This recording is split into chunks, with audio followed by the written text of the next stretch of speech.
Yes.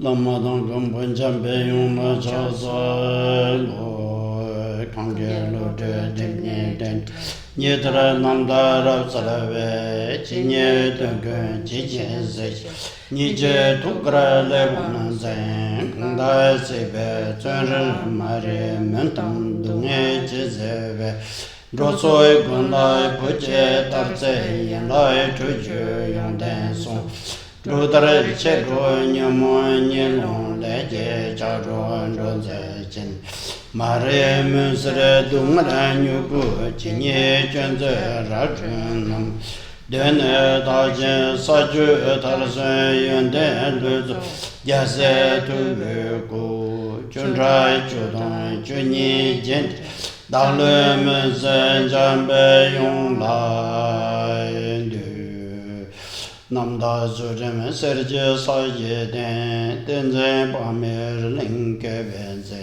Sherap Nye Den Noe Chogun Sara Tumsho and Jovel Lama Shage Yuru Serap Gundo Siye Tanyele Tamke Samu Shage Yung Zong Shin Shanshum Yimbe Lamken Karma Ba Mishe Debe Chiwe Zuge Du Lasso, Tene, Takasam Mashu, Sambashon Chodo to Jiparum Sal Tamne Zerun. So please begin by arousing the sincere and heartfelt aspiration to awaken to the body-mind. Aha, Tatare Kare should cut something like Lendosana. Shilani the Yepala. And in terms of the text, there are three principal segments, and the third of the three principal segments has 5 subdivisions. And the third segment is the detailed explanation of shamatha and vipassana meditation. Tate dancing ayu benane katsang shine sedu ge ngo de kande yimba klatung singeti ngo de kande yimba de ma shu tsarare. In terms of the 5 subdivisions of the third principal segment of the text, we went through the first of the 5 yesterday, which set forth explanations of what shamatha meditation is essentially and what vipassana meditation is essentially.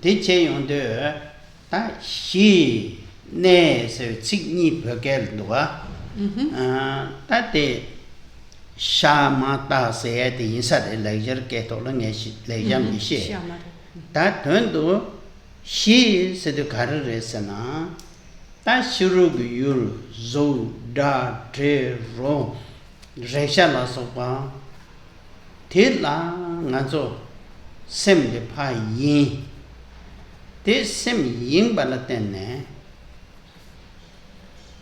tilla big pe nyomong ke nam to la so da menda ngazo yong ne ngazo sem de chuo chim balap dabuchi chene de de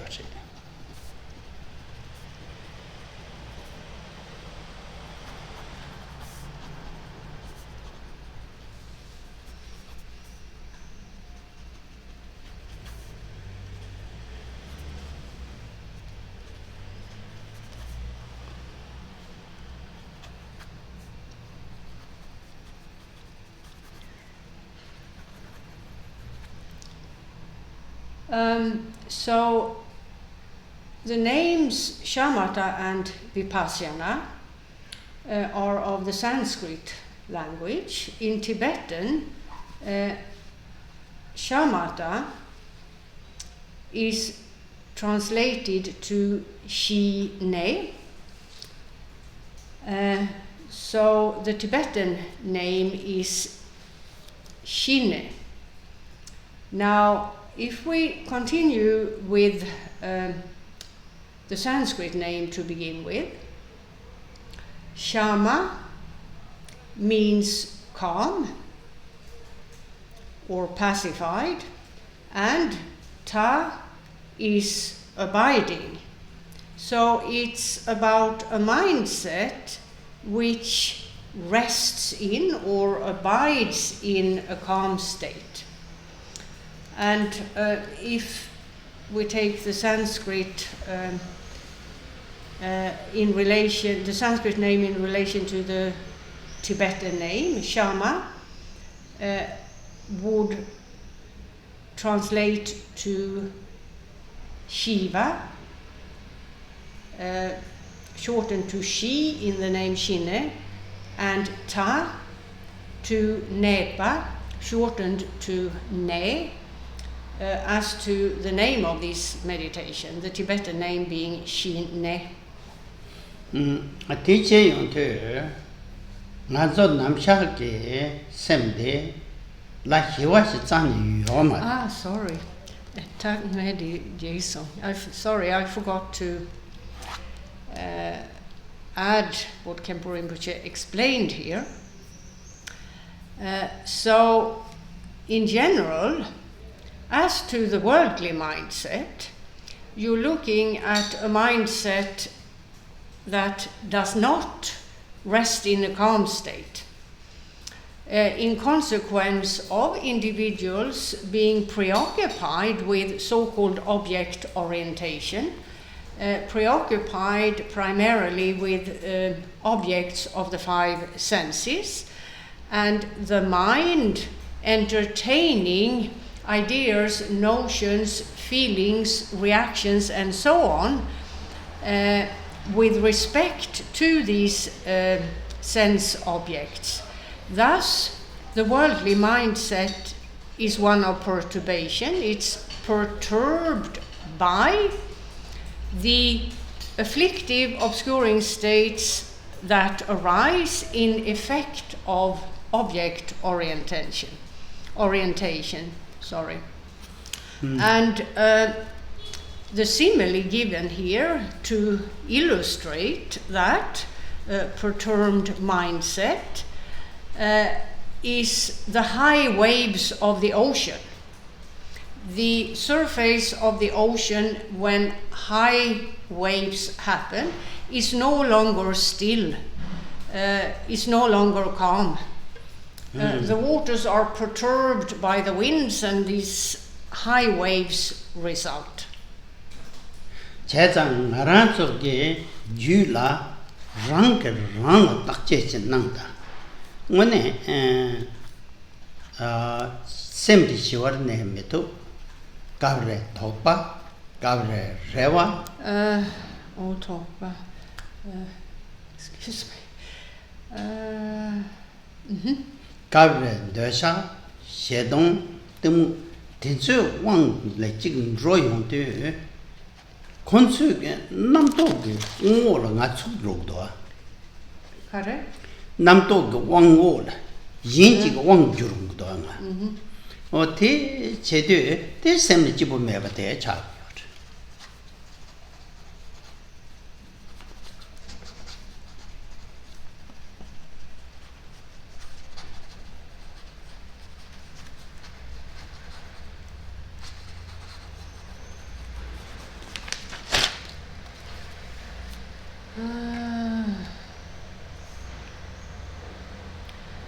If you were to observe your mindset, you would find that the worldly mindset is not one of calm.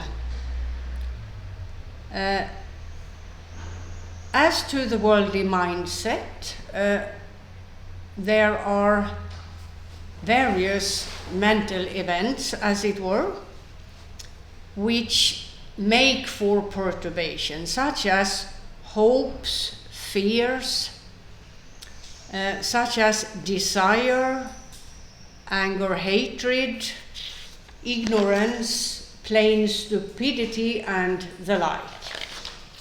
And the worldly mindset is simply overpowered or overwhelmed by these workings.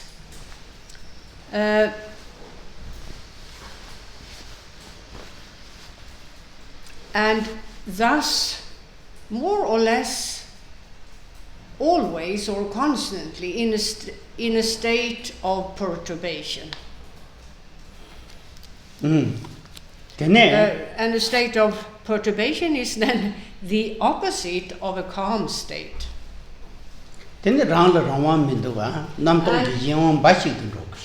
Thus, the person has lost control over his own, the workings of the mental events within his own mind, which makes for depression, unhappiness, and the like. These workings, as to the worldly mindset,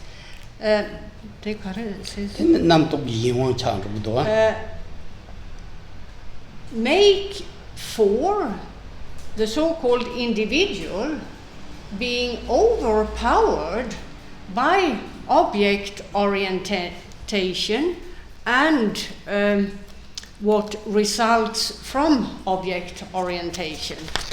That is to say, the effects of hopes, fears, the three mental poisons, and so on.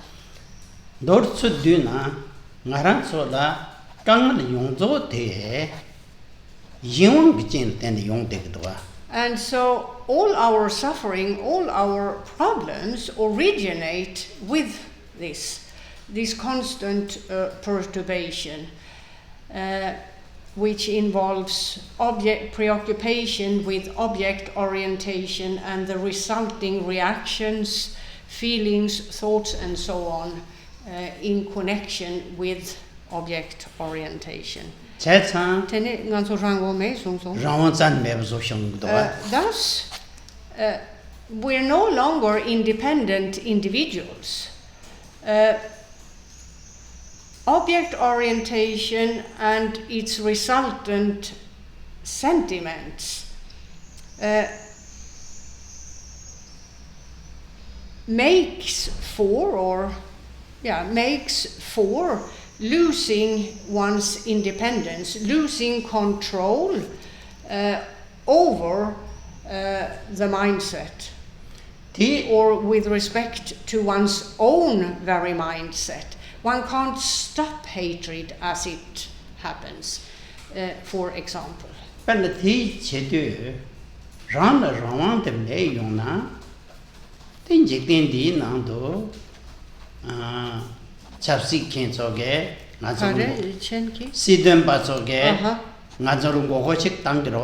Thus, people in the world are swayed by, for example, politicians and their promises in terms of them campaigning for office, for example.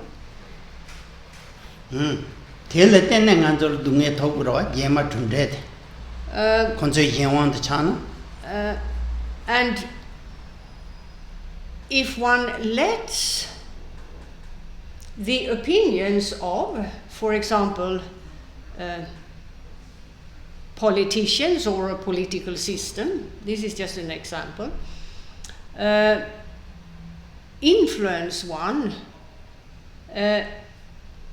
to a very great extent, it means that one has sort of adopted the worldview of someone else. So that would mean an a step further away from individual independence, from having an opinion of one's own based on research and facts that one would have made. Research one would have made and facts that one would then have discovered. And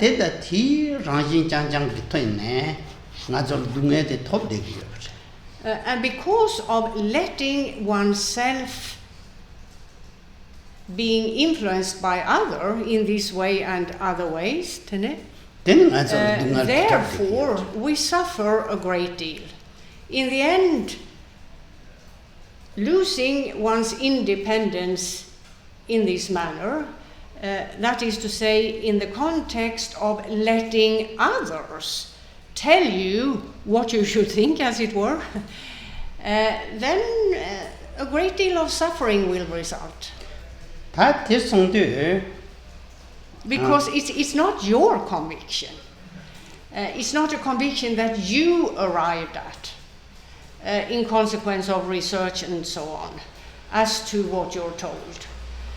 You simply let yourself be swayed by someone else, and that usually doesn't end up or that usually doesn't end well or make for happy circumstances.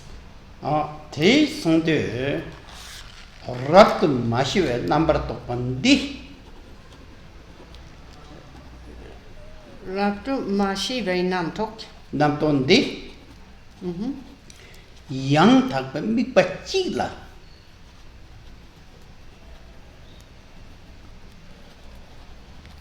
Chikla. Semnetumna. Teleshine chebar. So, Buddhism encourages practitioners to counteract this by way of shamatha meditation, shine, by way of gradually developing a calm state of mind. Now, to begin with, one of course needs to see what causes the perturbation that is at hand in terms of the worldly mindset. And in brief, the main condition for constant perturbation and its consequences, producing unhappiness and the like, or making for unhappiness and the like, is preoccupations with objects. The mind constantly focusing on various sense objects and the accompanying reactions of like, dislike, and so on. So one needs to understand to begin with that this is the target of shamatha meditation, to do away with these workings of the worldly mindset.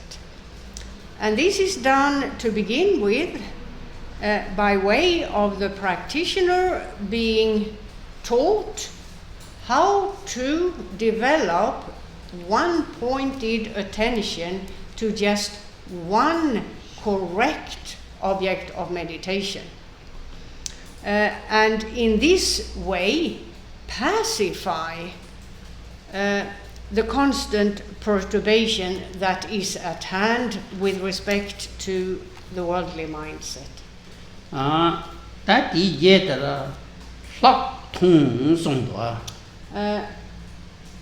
So, tadi drashe yimpanga so say yana. Loves. Then there is the definition of the name Vipassana, Plak Tong in Tibetan. Ta pheke la pen la se de The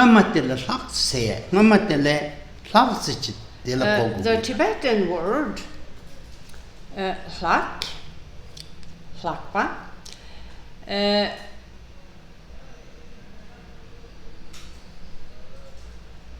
means higher than or superior to.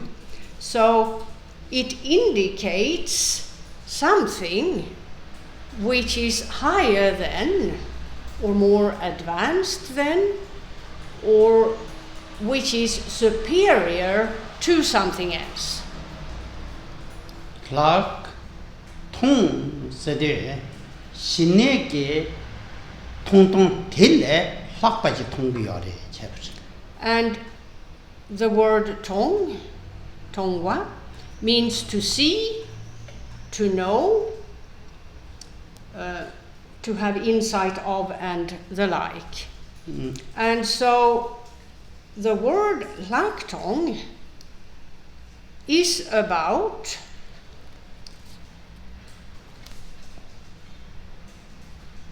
a type of meditation which is higher than or superior to shamatha meditation, or resting in a calm state. This is a higher type of seeing or knowing. Det sung sem ginelo chi sung ma sung.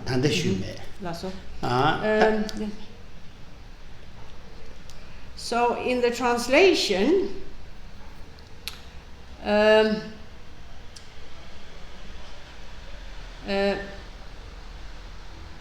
where the definition is given, the Sanskrit is referred to. The word vi or vishesha means special or superior, and pashyana means seeing or observing. So you could also translate this as superior seeing. However, the word superior here takes the special connotation of superior to the previous type of meditation, in this case shamatha.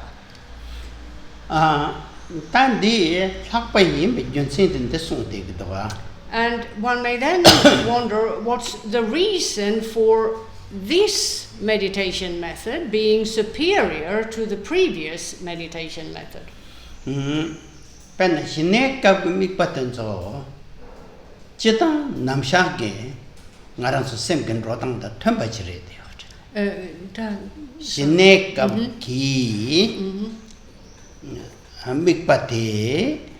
Mikpadang sentetang. Settetang te. Namjön aransok semgen rodang drabu chire. If you look at some of the details of shamatha, shine, or abiding in a calm state, however one wants to phrase it in English, then you will see that the functions of the mind of the mindset which rests in a calm state are similar to, or have something in common with, some of the functions or workings of the worldly mindset. Perna. For example,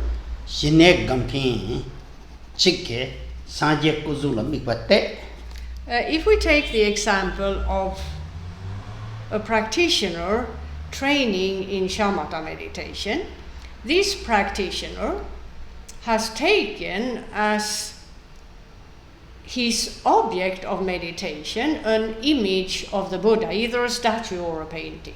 Yeah. That's the name Gam Kinjige. Sanje Kukutum. Oh, Sanje Kundachin to what to get over. Now, a person who doesn't do this type of practice, but who has encountered an image of the Buddha, maybe a person who recognizes that this is an image of Buddha Shakyamuni, and when he sees the image, he thinks, oh, that's the Buddha. Ta jinne gamking tigina, Sanjel Mikpatebe, Junt Mu Tun and Rogroa.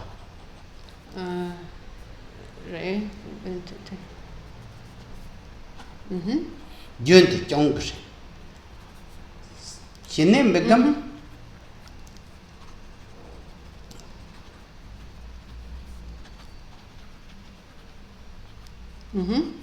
Megam king take Kechi Nipala. Junt Jongmada, oh, Jindachi Namto the Boro, teacher Mato, Mikpatetang Chanchipa. If you look at the details of how the mind focuses upon the image of the Buddha in the context of these two different people, then the basic workings of the mindset are more or less the same. The meditator, the practitioner, maintains a constant focus on this one object of meditation. Now, the other person who isn't a meditator, his mind does the same for as long as his mind is preoccupied with the image of the Buddha. So both the mind of the meditator and the mind of the not meditating individual focus on the same thing, and the functioning of focusing on that object are the same. It's to focus on an object of attention.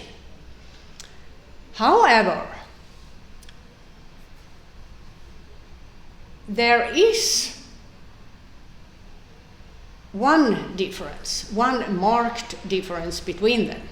The meditator maintains the same focus constantly throughout the entire meditation session, whereas the regular person who does not meditate, having looked at the image of the Buddha, identified it as the image of a Buddha, he then drops his attention as to that object and becomes preoccupied with something else. So that's the difference between the two, but the way mind works when focusing is the same. Tene tendes chane sineg namjor patike jon yangne yang do chik chong de jon te kamne sinen trupayena tene 신장 생겼는서 토베에 되죠.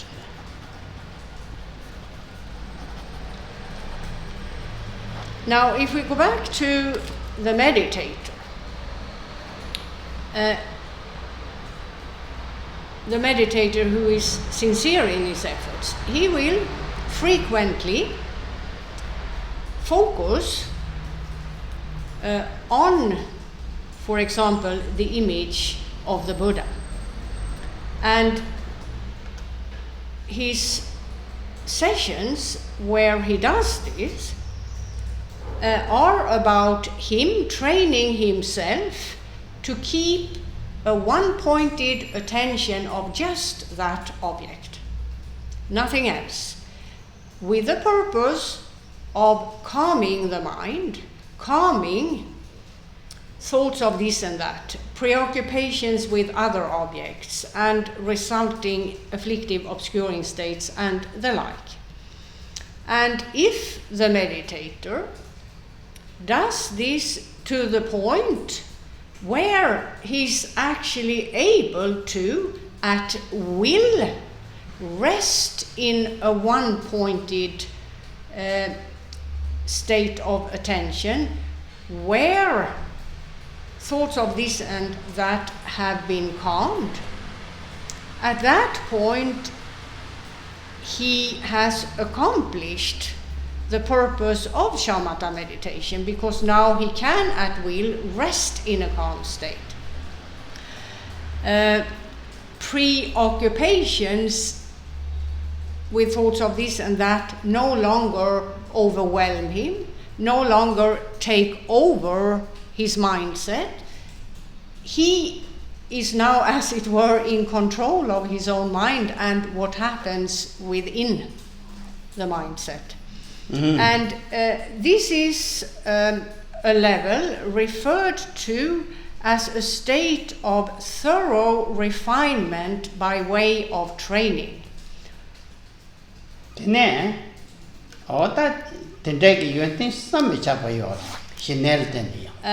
And this state involves outstanding, in fact quite inconceivable qualities in terms of what has been achieved by this practitioner.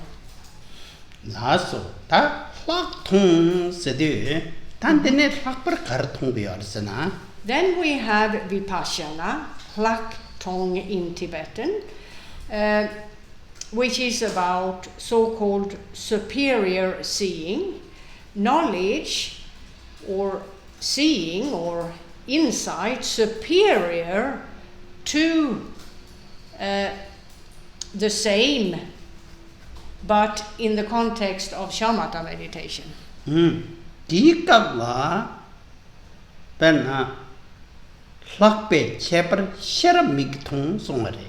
And here the author tells us that this is about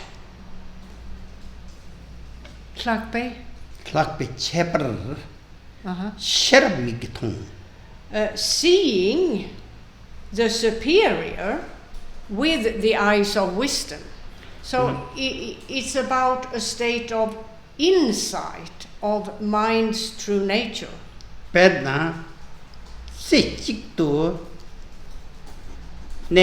Mikpa Yultetang.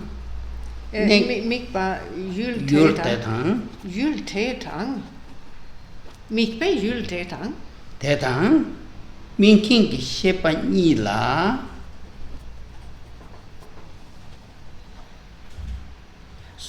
Mikpe Yulsena Yulkorala Kore Semgi Mikpe Tsechikpe Mikpe Chavala Kore. Tam Mikpe Yul Sede Sanje Kundate Che. Yeah. Shawate Tilla Mayingwat Chejute Che. So in Teaching King Shepa, this sum not Sosor Top Sharab Jayuna. They do Sosor Tope Shape Chedu Chepe Yul Kararego. Chepe Yul Sem Tene? Sem Jishawa Shirog Yul. Den så sum. Ja.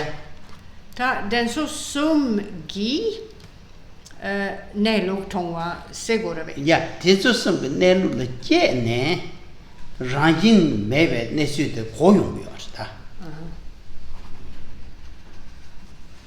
So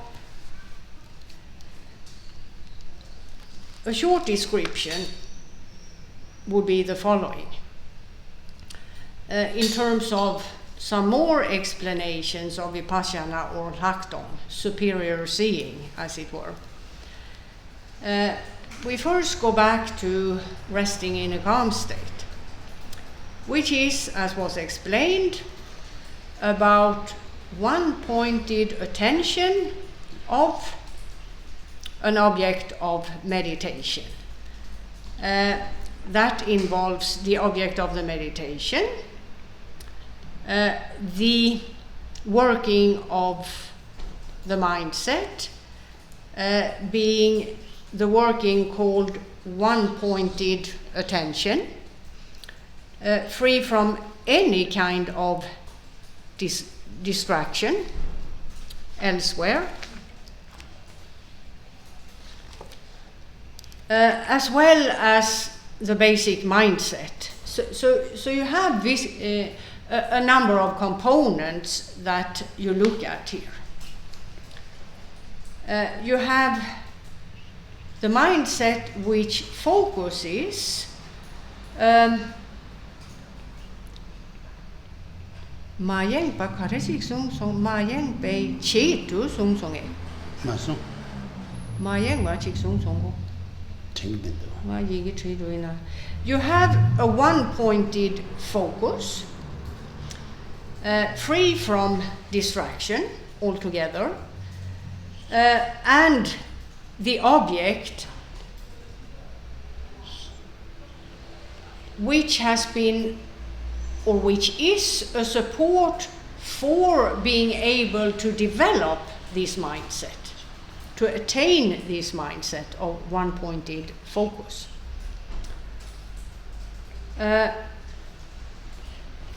So, all in all, you have three basic factors here. You have the mindset at large, and then the way it functions. Here, the functioning is that of a one-pointed focus, and then the object of that focus.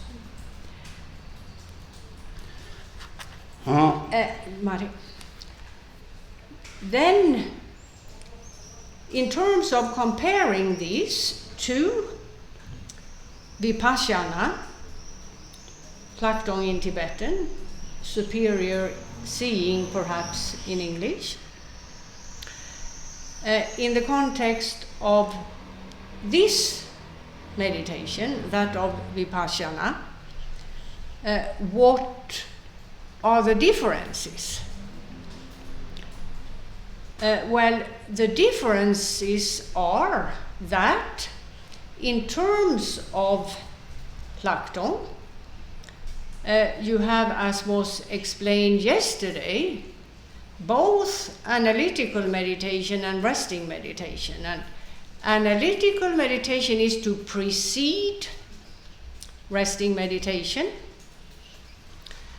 And during the analytical meditation, the practitioner analyzes by way of higher knowledge, in minute detail, the various perspectives of the mindset at large.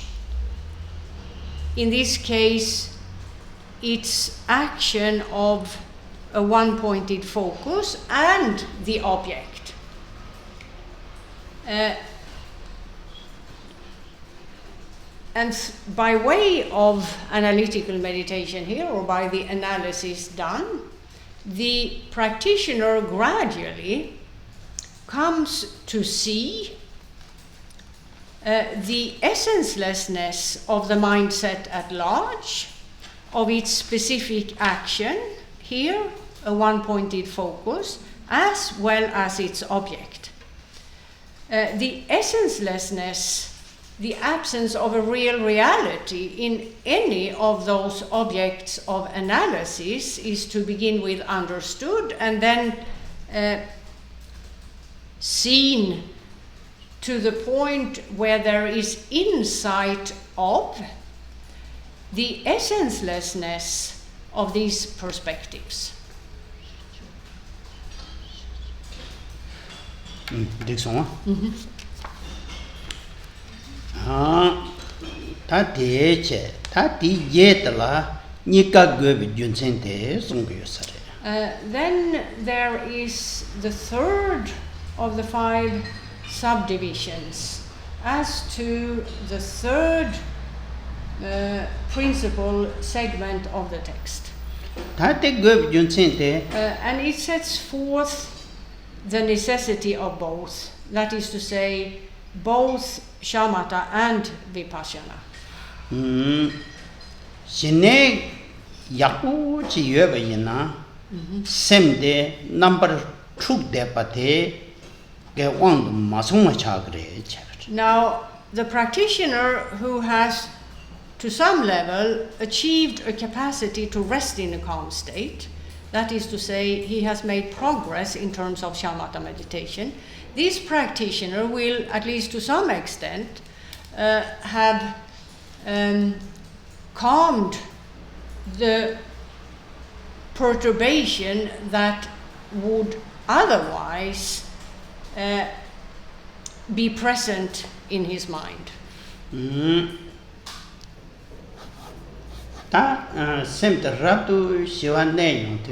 And once the practitioner has achieved a perfectly calm state,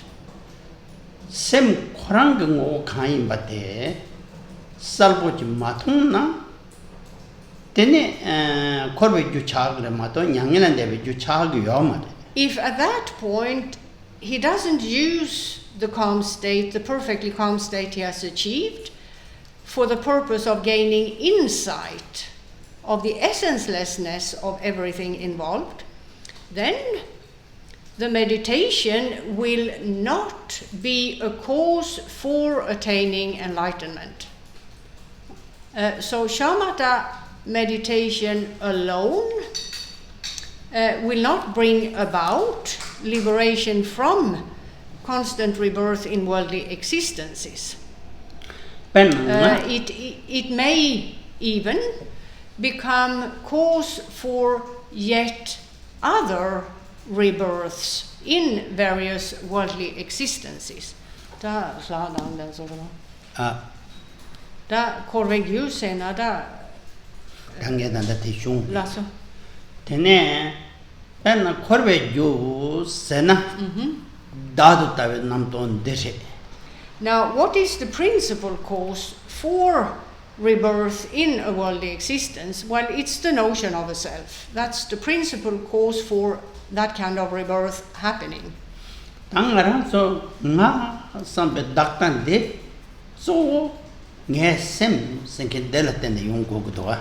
the notion of an individual self takes as its focus the mind, and simply imagines that the mind is the person, the individual.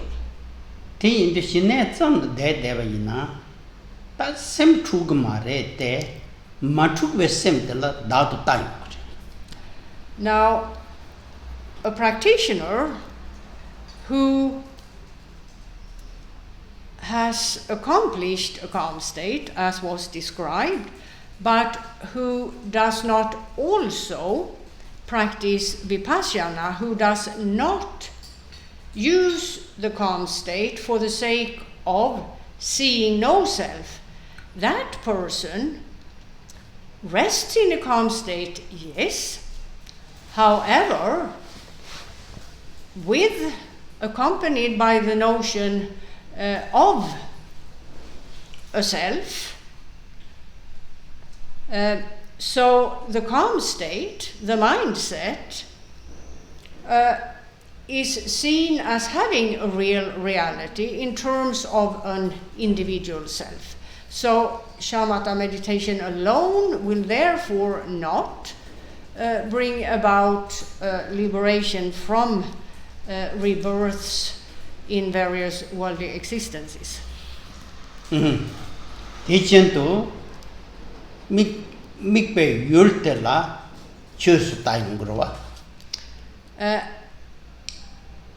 And the object of the meditation, whatever it may be, an image of the Buddha or otherwise, is also seen as real.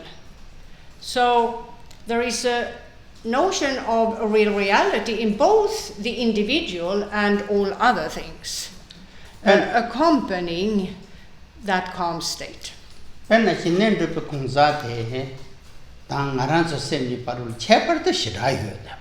Of course, as to the mindset of a person who is able to rest perfectly in a calm state, and the mindset of an ordinary worldly individual, there is a vast difference between the two. The worldly individual never rests in a calm state at all, let alone a perfectly calm state. So the quality of the mindset, here you find a vast difference between the two. Penna, Shine, Tingen, Yakuyo, they were consultants on the Dapa Chunchungri, Cho Shevore, Tene, Yingwa, Yamare, Tendegi, and Shirayot. Individuals who have attained the capacity to rest perfectly in a calm state are individuals who, in consequence of this, develop good qualities, good ethics, and so on. A person of this category would be a person who has very few desires, a person who is content with the bare essentials in life. A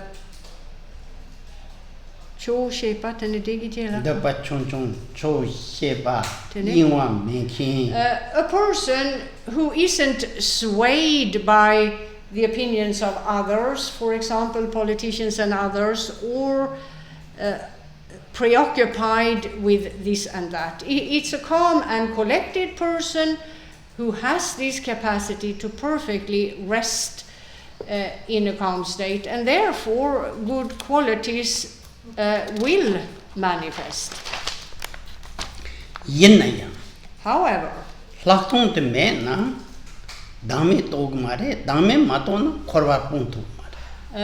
without Vipassana meditation being conjoined with the perfectly calm state, or liberation from rebirthing worldly existences won't be possible, because the individual has not yet freed his mind of the notions of a real reality in the individual and a real reality in all other things. So one needs both shamatha and vipassana. Perna dame gitan la tempen dodang tinchu zoro lobjo yaku cheda dame wa ha kogre shoshochi. Now, in consequence of a person studying the scriptures that set forth the notion of no self, both in the context of the individual and in the context of all other things, in consequence of studies of treatises treating this specific topic, the essencelessness of each and everything, an intellectual understanding of essencelessness will arise or can arise. However,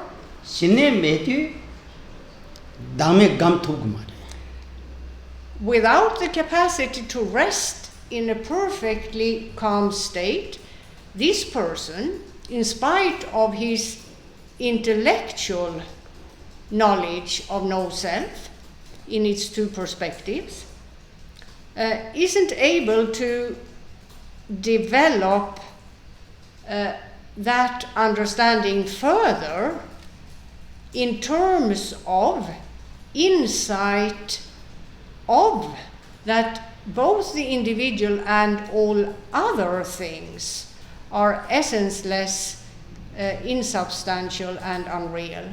So the capacity to rest in a perfectly calm state is needed for the sake of realizing essencelessness. So the two, shamatha and vipassana, are related as cause and effect. Effect, not defect.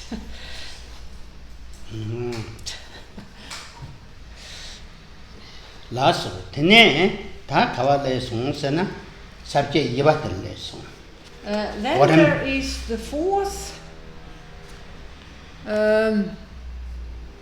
of the 5 subdivisions, which lists the progressive order of the 2 meditations that are explained.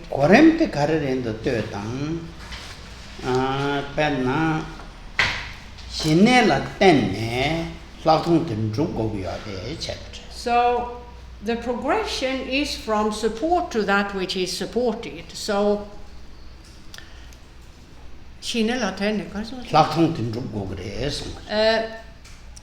a calm state is the foundation for acquiring insight of no self in its 2 perspectives.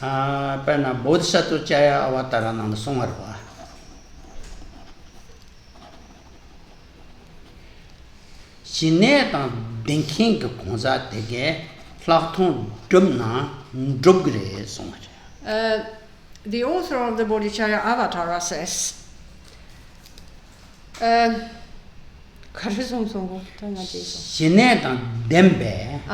the practitioner who has achieved a perfectly calm state is the kind of practitioner who can attain so-called superior seeing. That is to say, insight of no self in its 2 perspectives, by way of vipassana meditation.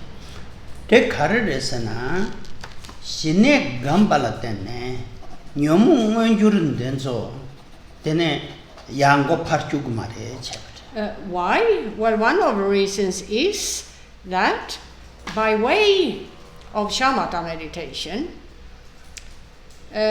afflictive obscuring states which perturb the mindset are suppressed, do not manifest for the duration of resting in a perfectly calm state. And thus, the perfectly calm state is the foundation for superior seeing or vipassana meditation.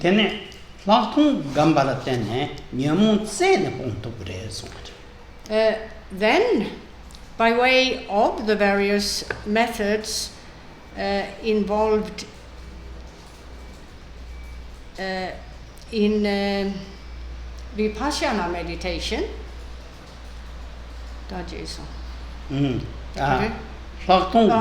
by way of those methods, afflictive obscuring states are eradicated.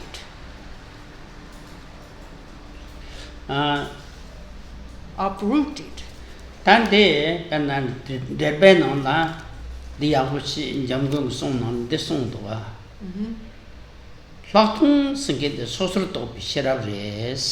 So Jamgön Kongtrül explains that the working of the mindset which allows for superior seeing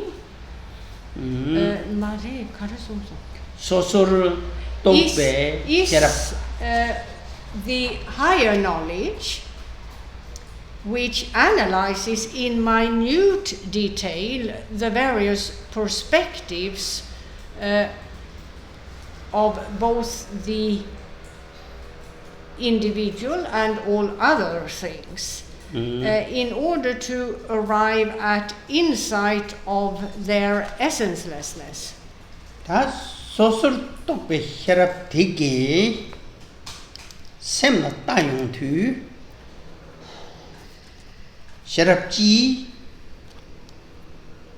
When this type of knowledge analyzes the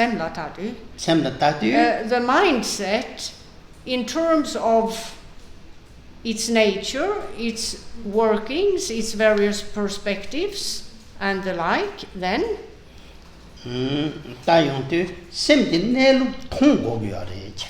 the aim of all these efforts is to achieve so-called superior seeing, superior in that mind's true nature is seen. rather than a real reality as to the mindset and the like.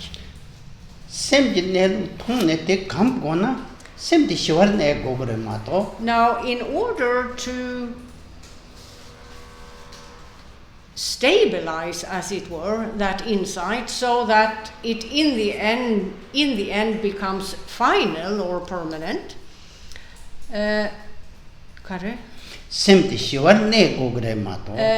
for that process to happen at all, a perfectly calm state is required. You can't achieve so-called superior seeing on the basis of a mindset filled with distractions. That's simply not possible.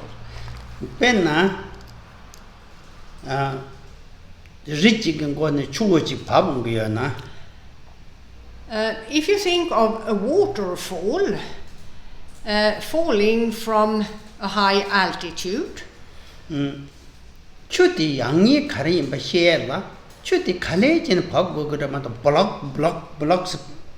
for someone to be able to assess the quality of the water, it is necessary that the water that falls from a high altitude has fallen to a low altitude and flown into, for example, a river or a lake, where the water is still and calm.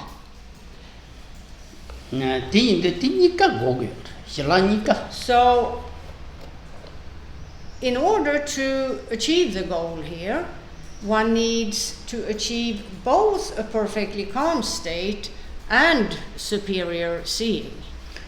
Both are necessary.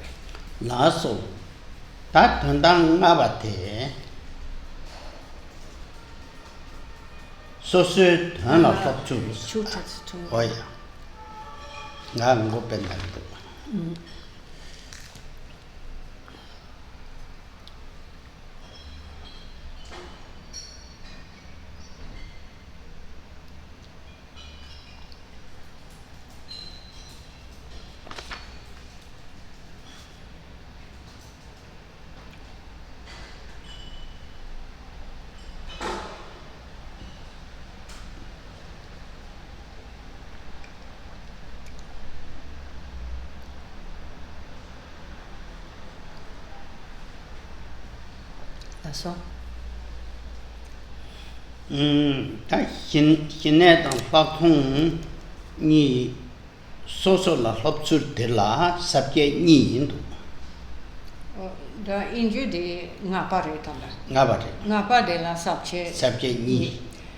We've now come to the fifth of the 5 subdivisions, and this subdivision has a further 2 subdivisions.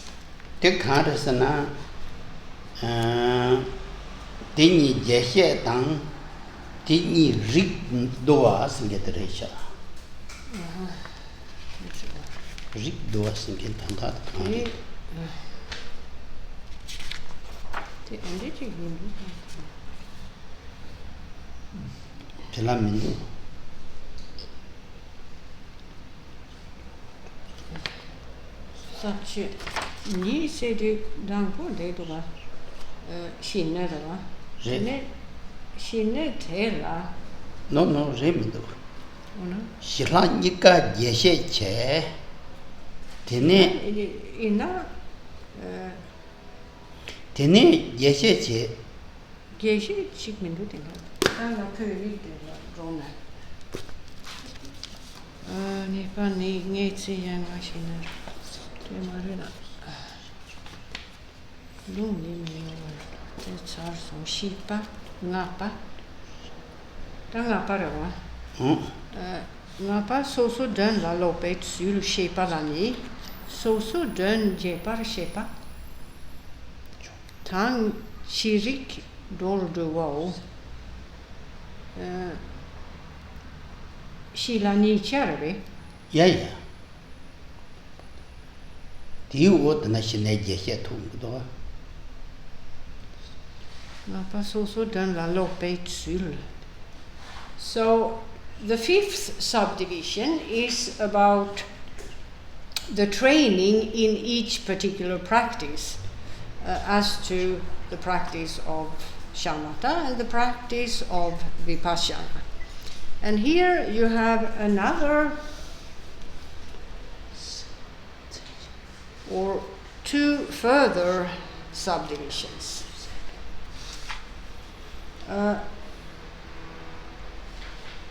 To begin with, there are, in the first of these two, there are detailed explanations as to the meaning and purposes of each of the two. And then there is the second of the two subdivisions here, which sums up the general categories. 다 대체 Dampo de la sumdua. 동보 시네들라 숨. So, to begin with, there are the details of shamatha meditation. 너 시라니까 그래도. Moma, shine dampo la sum. 동보라 숨. Shine 예셰들라 숨. 시라 예셰들라. Moma, 뭐만 그래도 에나. do deda so dön jeparship. 제바텔라 숨. Oh, I see. So, training in each particular practice was the first of these two. The details of training in each particular practice was the first of the two subdivisions here, and that subdivision has yet another three subdivisions. And the first of the three sets forth shamatha and the details of this particular practice. 다 들리소. 다 들래 당고 시네들라 예. Oh dear. And here you find yet four subdivisions. 시네게 주템바 주소템바. The first of the four is about the practitioner relying upon the prerequisites for shamatha meditation, 시네게 예와 followed by the progressive classification of the various levels of this category, that of shamatha meditation. 테네 시네 감추 Followed by how to meditate, or the way to meditate, being the third of the four subdivisions here. 테네 시네게 대부 시네 줍체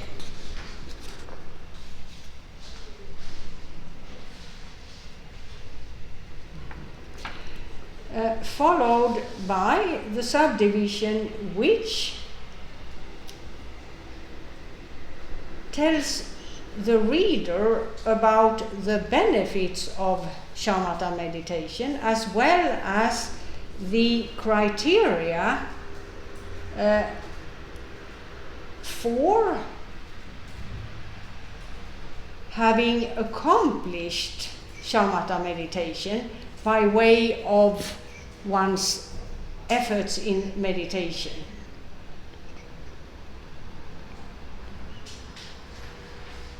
다티 간조 시네기 초 송기도와 시네 줍버시 빨라 유몽고지 총고비야레소. So the first of these subdivisions is the subdivision which deals with the prerequisites for shamatha meditation, meaning what causes a practitioner to make progress in terms of shamatha meditation. What he needs to, what conditions he needs to assemble, as it were, in order to be able to practice shamatha meditation properly or with success. Now,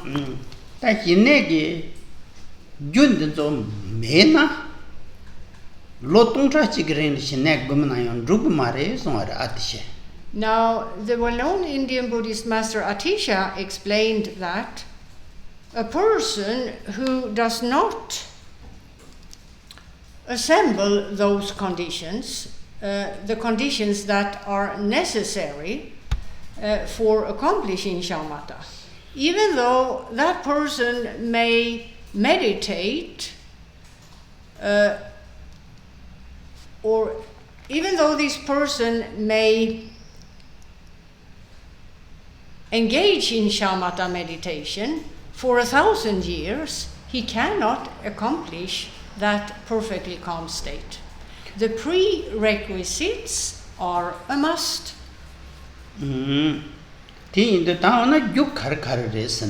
So what are those prerequisites?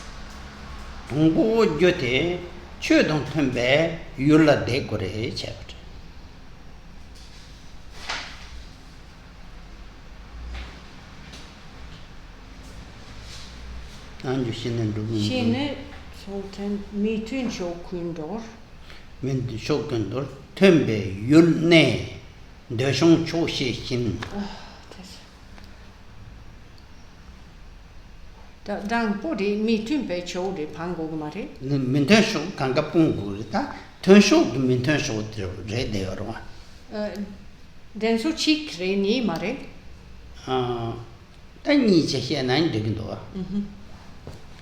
Minten shok pena dikpachong chong shedeve longbat pone gewa jena telenyota kayang mebe longbata degore songat. So to begin with, the practitioner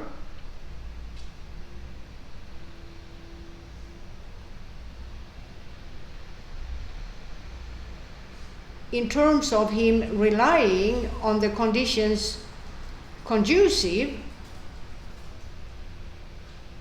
to shamatha meditation, needs to reject everything unfavorable. Example,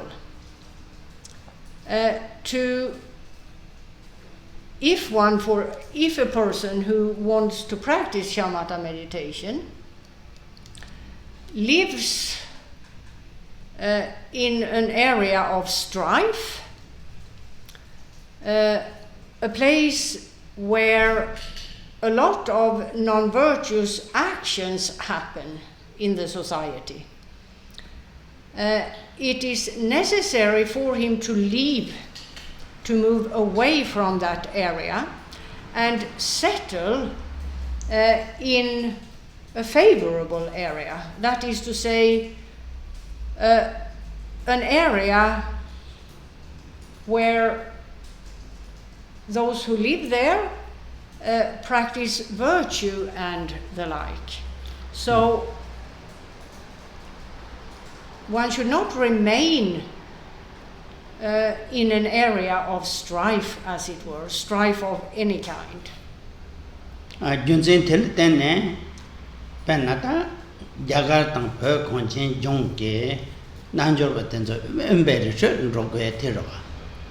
That's why Buddhist practitioners, both in terms of the Indian subcontinent and in terms of Tibet, moved away from places inhabited by a large number of people.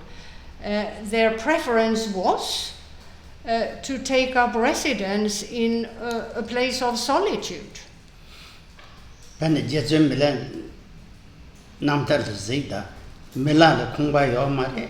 Melala Gamba Yomare, good set to the Trafun on Shubja Mirava. If we take the example of Tibet's great yogi Milarepa, he never had an actual residence in terms of a building he called his home. He simply went from one place of solitude to another, living in caves and such places. Then Tagana thinking as a gamba to some chamber chashana. Then Sulgula Tumbo, Peb Gab Gambatella, Trama Truji Serva. Trama Truji? Trama Truji the Indeti.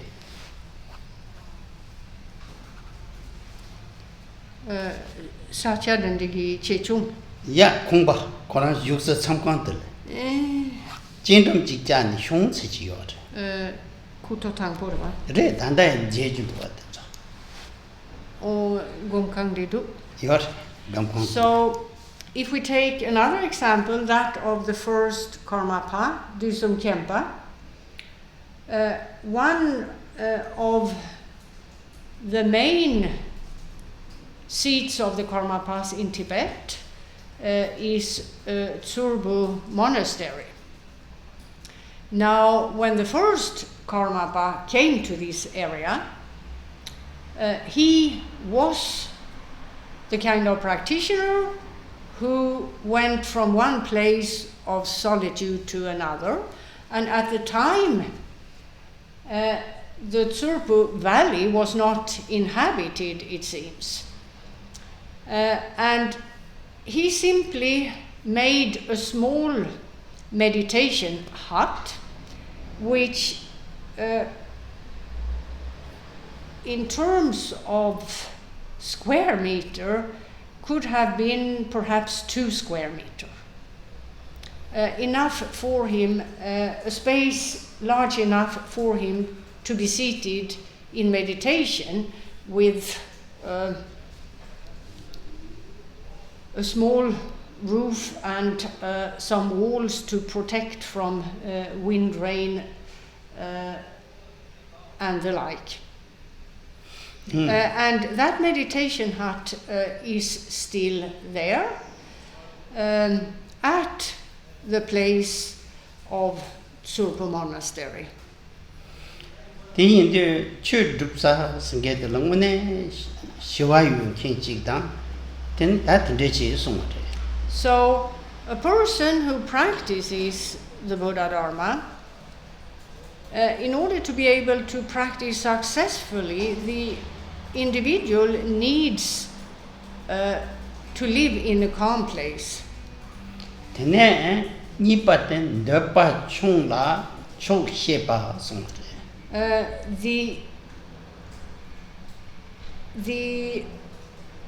second of the prerequisites for being able to practice shamatha meditation properly is to have few desires and to be content with the bare essentials in life. Kan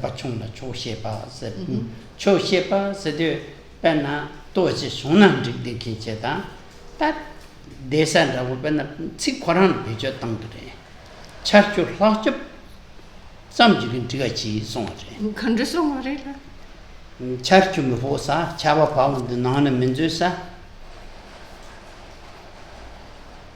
Longshira, Mijepside, Tendeg, someone to do nothing, really go to so, what does it mean to be content with the bare essentials in life? Well, if one puts that in the context of a person's dwelling, that would here refer to a quiet place, a place of solitude, with just a small structure which protects the practitioner from rain and wind. And the day, to Tata Yenayang, Perglomben Jeda, Takaju Komaso Densa Tis on the Chantandua. Now, if you were to visit the various seats of various Kagyu masters of Tibet, you would find that initially this was the kind of places or dwellings that they spent their time in terms of them meditating. Tene ta certain number takpa don demba songare ta sose kelung be certain geni gesu gelong daga nangsin ge shongju sem daga nangsin ge magdam kare ina ti certain de jeme be che songare. Then there is the next prerequisite, which is that of adopting pure ethics, meaning that one upholds the code of ethics that one has committed to, whether it's the code of ethics of a householder, of monastic ordination, of a bodhisattva, or of the Buddhist tantras. The code of ethics one has committed to is to be kept pure. This is another prerequisite for practicing shamatha meditation. Tene shin deyan gi yingwa tang nam to gi yingwa ni And the final prerequisite is that of giving up distraction and discursive thoughts, meaning one gives up distraction or preoccupation with outer objects, and one also gives up what one may refer to as inner distractions, thoughts of this and that. Dam jam ma shubi then debatten zo to ziktumna mako amindu c'est daga se ko kala khawum kamindu. Now this is the list of the prerequisites. The author Jamgön Kongtrül has then given some explanations. Khenpo Rinpoche says, please read through the text. He thinks you can easily understand the further explanations. The topic, that of the prerequisites for shamatha meditation, isn't a very difficult one. Lasso. And that's all for today. Sonande yadam je zegani thomne nyebe dranam pomche jegana je balap chuba ye sigbe cholen ro wa do